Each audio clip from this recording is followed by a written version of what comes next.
अस्सलाम वालेकुम friends, global birds lovers में खुश आमदीद। दोस्तों, आज की वीडियो में मैं आपको बताऊंगा कि किस तरीके से हम अपने रिंगनेक बेबी को टैम कर सकते हैं।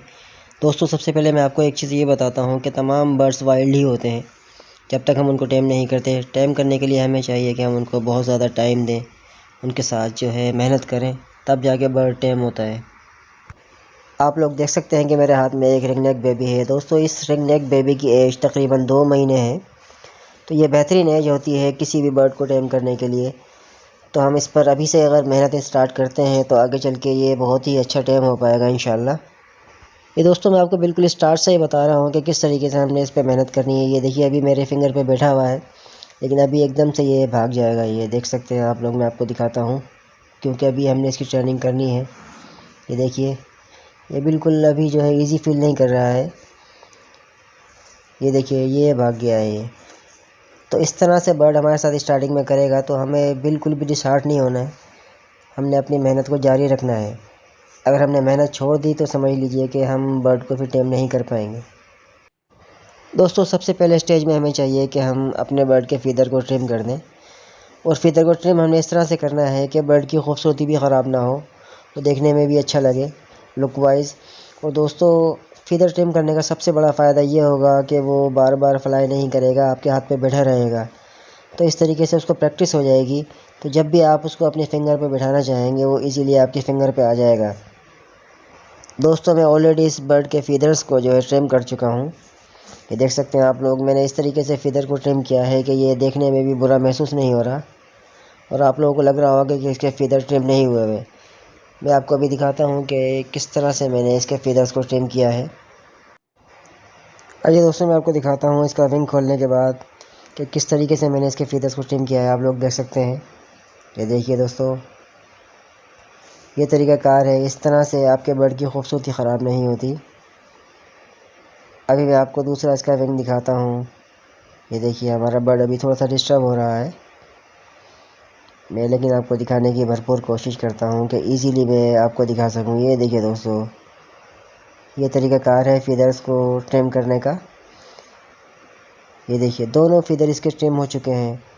तो इससे फ़ायदा हमें बहुत ज़्यादा होगा कि ये बार बार घबराएगा नहीं। और जब बर्ड के फीदर कंप्लीट होते हैं तो वो लाजमी तौर पर फ्लाई करने की कोशिश करेगा। तो इसलिए बेहतर तरीक़ाकार ये है कि हम उसके फीदर्स को ट्रिम कर दें ताकि इजीली हम उसको टैम कर सकें। दोस्तों, फीदर्स ट्रिम करने के बाद हमें चाहिए कि हम बर्ड्स को अपने फिंगर पे बिठाएं, उसके फीदर्स पर हाथ फेरें, उसके सर पर हाथ फेरें, ताकि वो हमसे मानूस हो, वो बिल्कुल ईजी फील करे। एक्चुअली बर्ड जो है घबरा रहा होता है जब आपके पास आता है, तो ये समझता है कि कहीं हम उसको कोई नुकसान तो नहीं पहुंचाएंगे। लेकिन अगर हम उसको बिल्कुल प्यार करेंगे, केयर करेंगे, तो वो बिल्कुल हमसे मानूस हो जाएगा। दोस्तों, असल मकसद हमारा ये होना चाहिए कि हम बर्ड का डर ख़त्म कर दें। जब बर्ड का डर ख़त्म हो जाएगा तो आप जैसे चाहेंगे उसको बोलना सिखा सकते हैं और जैसे चाहे अपने फिंगर पे बिठा सकते हैं। अच्छा, कुछ लोग बर्ड को फ्लाइंग टाइम भी करते हैं। अगर आप फ्लाइंग टाइम करना चाहते हैं तो आपको चाहिए कि उनके फीदर्स को ट्रिम ना किया जाए, क्योंकि अगर आप फीदर्स को ट्रिम कर देंगे तो फ्लाइंग टाइम करने में आपको बड़ी दिक्कत होगी, वो आपके पास उड़ के नहीं आ पाएगा। लेकिन दोस्तों, फ्लाइंग टाइम करते वक्त आपको एक चीज़ का लाजमी ख्याल करना है कि जब भी आप बर्ड को इस तरह से टाइम करना चाहते हैं कि वो फ्लाई करके आपके हाथ पे आए, तो आपको चाहिए कि हमेशा एक बंद रूम के अंदर इस तरह की प्रैक्टिस की जाए। क्योंकि बर्ड के फीदर कंप्लीट होते हैं तो वो बाज़ औक़ात उड़ भी जाता है, जो कि आपके लिए काफ़ी नुकसान का बाइस हो सकता है। तो दोस्तों, आपने इस तरीके से बस जो है प्रैक्टिस करते रहना है। दिन में तकरीबन 3 बार 4 बार जब भी आपको टाइम मिलता है आप बर्ड को टाइम दीजिए। तकरीबन ज़्यादा नहीं तो बर्ड को एक दिन के अंदर आधा घंटा 1 घंटा लाजमी दीजिए। उसको अपने फिंगर पे बिठाइए, उसके फीदर्स पर हाथ फेरिए, उसके सर पर आप मसाज कीजिए हल्का हल्का। तो इससे बर्ड जो है बहुत खुश होता है और वो काफ़ी आपसे मानूस हो जाता है। और दोस्तों, आपको चाहिए कि अपने हाथ से उसको खिलाएं। ये देखिए दोस्तों, मैंने इसको फिंगर पे बिठाया हुआ है। अभी मैं इसके सर पे मसाज करूँगा।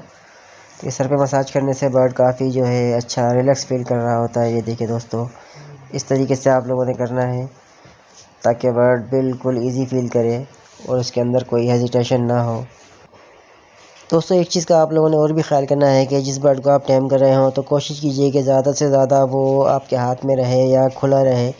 उसको ज़्यादा से ज़्यादा जो है अपने हाथ में रखें, अपने पास रखें, केज में ना रखें। केज में रखने से बर्ड थोड़ा सा वाइल्ड होने के चांसेस होते हैं। और अगर आप केज में रखते भी हैं तो केज को उस जगह रखिए जहाँ पर आप लोगों का जो है आना जाना ज़्यादा हो, आप लोग उसको नज़र आए, वो आपको नज़र आए, तो इससे बर्ड जो है काफ़ी मायूस रहेगा आप लोगों से। तो दोस्तों, जब भी आप केज के पास से आते जाते हैं, आपने कोई एक वर्ड बोलना है और उसको बार बार रिपीट करना है। जैसे कि फ़र्ज़ कीजिए आप उसको सिखाना चाहते हैं बिस्मिल्लाह बिस्मिल्लाह, तो आपने उसको बार बार इस वर्ड को रिपीट करते रहना है बर्ड के सामने, ताकि वो उसको अपने जहन में बिठा ले। और दोस्तों, हमेशा हमें चाहिए कि हम छोटे छोटे वर्ड सिखाएं उसको, बजाय इसके कि हम बहुत बड़ा वर्ड सिखाएं। जिस तरह कि हम कहते हैं कि अस्सलाम वालेकुम। अस्सलाम वालेकुम बेसिकली एक बड़ा वर्ड है, एक बड़ा जुमला है जो कि वो इजीली नहीं सीख पाता। कुछ वर्ड अच्छी तरीके से इसको अदायगी कर लेते हैं, लेकिन बेहतर ये है कि हम छोटे छोटे वर्ड सिखाएं सबसे पहले। जिस तरह हम कह सकते हैं कि अल्लाहू या अल्लाह या बिस्मिल्लाह, जो भी इजी वर्ड है, छोटे छोटे वर्ड हैं। अच्छा दोस्तों, आप लोगों को एक चीज़ ज़हन नशीन करनी चाहिए कि जब भी हम अपने बर्ड्स को कुछ वर्ड सिखा रहे होते हैं तो हम सोचते हैं कि ये बोलना शुरू कर दे। तो दोस्तों, इतनी जल्दी नहीं बोल रहे होते, इनको बोलने में तकरीबन 6 से 8 महीने लग रहे होते हैं, उसके बाद भी ये क्लियर नहीं बोलते। तो ये सुबह के टाइम स्पेशली आप कभी भी नोट कीजिएगा कि ये अपने मुँह ही मुँह में बुलबुला रहे होते हैं, इस तरह की आवाज़ निकाल रहे होते हैं जो हम इनको सिखा रहे होते हैं। तो इनकी जो क्लियर वॉइस होती है वो तकरीबन 1 साल या 1 साल की एज के बाद से ये जो है क्लियर बोलना शुरू करते हैं। तो हमें चाहिए कि सब्र का दामन हाथ से ना छोड़ें, बिल्कुल इनके साथ मेहनत करते रहें। कुछ लोग करते क्या हैं कि वो 2-3 महीने इन पर मेहनत करते हैं, फिर वो कहते हैं कि ये बोल ही नहीं रहे, तो उसके बाद या तो वो सेल आउट कर देते हैं या फिर वो दिल बर्दाश्त होकर उसको बर्ड को इसी तरीके से छोड़ देते हैं, जिससे बर्ड हमारा वाइल्ड हो जाता है, वो बाइट करने लग जाता है। तो दोस्तों, जब भी हम मेहनत करें तो हमें हर चीज़ को जो है नज़र में रखना चाहिए कि ये किस एज में बोलता है, किस एज में ये टाइम होता है और किस एज में हमने इसके फेदर ट्रिम करने हैं। हर चीज़ को देखते हुए जो है बर्ड के साथ ट्रीट करना चाहिए। ये देखिए दोस्तों, मैं आपको दिखाता हूँ कि आप देख रहे हैं ये बर्ड अभी बाइट नहीं कर रहा है, लेकिन अगर हम इसको टाइम नहीं देंगे तो ये बाइट करना शुरू कर देगा। तो दोस्तों, आपको चाहिए कि आप मैक्सिमम इसको टाइम दें ताकि ये वाइल्ड ना हो और आपकी मेहनत रंग लेकर आए। ये देखिए दोस्तों, बार बार आपने इसको फिंगर पे बिठाना है। कोशिश ये करनी है कि इसको अपने हाथ से खिलाया जाए। ये देखिए दोस्तों, अभी ये बिल्कुल भी बाइट नहीं कर रहा है, लेकिन अगर आप इसको टाइम नहीं देंगे तो ये बाइट कर सकता है, इसके काफ़ी चांसेस होते हैं। अच्छा दोस्तों, इसके अलावा आपको चाहिए कि इसको आप जब फिंगर पे बिठाते हैं तो उसको बार बार स्टेप बाय स्टेप चेंज भी करते रहिए। ये देखिए दोस्तों, आपने इस प्रैक्टिस को लाजमी जारी रखना है कि इसके ऊपर आप जो है हाथ फेरते रहें, इसके सर को सहलाते रहें, मसाज करते रहें, तो इससे ये काफ़ी बेहतर रहेगा आपके साथ और बिल्कुल ये सेट हो जाएगा इंशाल्लाह। और दोस्तों, फिंगर के अलावा आपको चाहिए कि आप मुख्तलिफ़ जगहों पर इसको अपने साथ रखें। देखिए दोस्तों, मैंने इसको सोफ़े पे बैठाया हुआ है और इस पर मैं हाथ फेर रहा हूँ, तो मैं कोशिश करता हूँ कि ये काफ़ी जो है बेहतर हो जाए, सेट हो जाए। आप जितना मैक्सिमम टाइम इसके साथ स्पेंड करते हैं तो उतना ही अच्छा ये टाइम हो पाएगा। ये देखिए दोस्तों, नीचे बिठाने से फ़ायदा हमें ये होगा कि हम इसको पहले नीचे बिठाएंगे, उसके बाद इसको अपनी फिंगर पे लेकर आएंगे। तो ये भी प्रैक्टिस का एक मरहला है, ये देख सकते हैं आप लोग। तो इससे ये बहुत ही अच्छे तरीके से आपके फिंगर पे आ रहा होगा। आप इसको नीचे बिठाइए, फिर फिंगर पे लेकर आइए, उसके बाद आप फिंगर चेंज कीजिए, तो ये बेहतरीन इसका जो है स्टेप बाय स्टेप ये सीख जाएगा आपके फिंगर पे आना। दोस्तों, आप बर्ड को किसी भी पोजीशन में ट्रेनिंग दे रहे हैं तो आपको चाहिए कि बदस्तूर उसके सर पे मसाज करते रहें, उसके सर को सहलाते रहें, उसके फीदर्स पे हाथ फेरते रहें, ताकि बर्ड बिल्कुल कंफर्टेबल फील करे आपके साथ और वो बिल्कुल भी आपसे घबराए नहीं और बिल्कुल मानूस हो जाए, सेट हो जाए।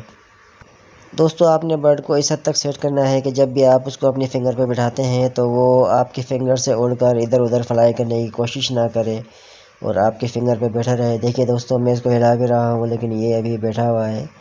अभी ये फुल टाइम नहीं हुआ है, लेकिन मैं आपको सिर्फ दिखा रहा हूँ कि आपने इस तरीके से इसको टाइम करना है कि वो आपके फिंगर से उड़ने की कोशिश ना करे। ये इसकी समझ लें कि ट्रेनिंग है, इब्तिदाई इसकी ट्रेनिंग है और ये बेहतरीन एज होती है इसको ट्रेन करने के लिए। आप लोगों को चाहिए कि इसको नीचे से जो है ऊपर अपने फिंगर पे बिठाएं ताकि और भी ज़्यादा सेट हो। कभी इसको नीचे बिठाइए, कभी इसको जो है अपने फिंगर पे बिठाइए। इसकी प्रैक्टिस आपने कराते रहना है। ये देखिए दोस्तों, मैं आपको दिखाता हूँ, मैंने इसको अभी नीचे बिठा दिया, इसके ऊपर मैं हाथ फेर रहा हूँ। अभी इसको दोबारा से मैं अपनी फिंगर पे बिठाऊँगा। ये देखिए दोस्तों, ये फिंगर पर आ गया है। आपने इसी तरह से प्रैक्टिस जारी रखनी है। ये चंद स्टेप्स हैं जो कि मैं आपको बता रहा हूँ। देखिए दोस्तों, इसके अलावा फिर आपको चाहिए कि आप इसको बार बार मुख्तलिफ़ जगहों पे अपनी फिंगर पे बिठा के रखें, इसको अपने साथ लेकर घूमें, और अगर आप चाहें तो इसको अपने कंधे पे भी बिठा सकते हैं, इसको अपने सर पे भी बिठा सकते हैं, ताकि ये बिल्कुल आपके साथ इजी फील करे। और ये देखिए दोस्तों, अभी ये इजीली बैठा हुआ है। इसके अलावा दोस्तों, जब भी हम इसको केज के अंदर बिठाते हैं तो हमें चाहिए इसके लिए कोई एक झूला वगैरह लगा दें, ताकि झूले पर ये बिल्कुल इजीली बैठा रहे। ये देखिए दोस्तों, कितने मज़े से ये बैठा हुआ है। दोस्तों, हमें एक प्रैक्टिस और करनी है कि जब भी हम इसको जो है केज से निकालते हैं तो इस तरह फिंगर पे बिठा के इसको निकालें, ताकि बहुत ही अच्छा ये सेट रहे हमारे साथ। ये देखिए दोस्तों, मैंने इजीली इसको जो है झूले पे से उठाया और अपने फिंगर पे बिठा लिया है। तो आप लोगों ने भी इन्हीं पॉइंट्स को मद्देनज़र रखते हुए अपने बर्ड्स के साथ ट्रीट करना है। इंशाल्लाह आपका बर्ड आपसे बहुत ही ज़्यादा मायूस हो जाएगा और बहुत ही अच्छा आपके साथ टाइम हो जाएगा, और बहुत ही अच्छा इंशाल्लाह वो बोलना शुरू करेगा। जो भी वर्ड आपको इसको सिखाना चाहे, आपने इसके सामने रिपीट करते रहना है। दोस्तों, रिपीट करने का फ़ायदा ये होगा कि बर्ड अभी उस वर्ड को अपने जहन में बिठाएगा और अपने बोलने की एज में आके वो उसको बोलेगा। तो आपने कभी भी ये नहीं सोचना है कि मैं आज इसको एक वर्ड सिखाऊं तो दूसरे दिन वो बोलना शुरू कर दे, तो इंशाल्लाह वो अपने टाइम पे आकर ही बोलेगा। दोस्तों, मैं उम्मीद करता हूँ कि आज की वीडियो आपको बहुत ज़्यादा पसंद आई होगी। मिलते हैं फिर इंशाल्लाह नेक्स्ट वीडियो में। तब तक अपना और अपने बर्ड्स का ख्याल रखिएगा। अगर वीडियो आपको पसंद आती है तो अपने दोस्तों के साथ इसको शेयर कीजिए, लाइक कीजिए, हमारे चैनल को सब्सक्राइब कीजिए। तब तक के लिए अल्लाह हाफिज़।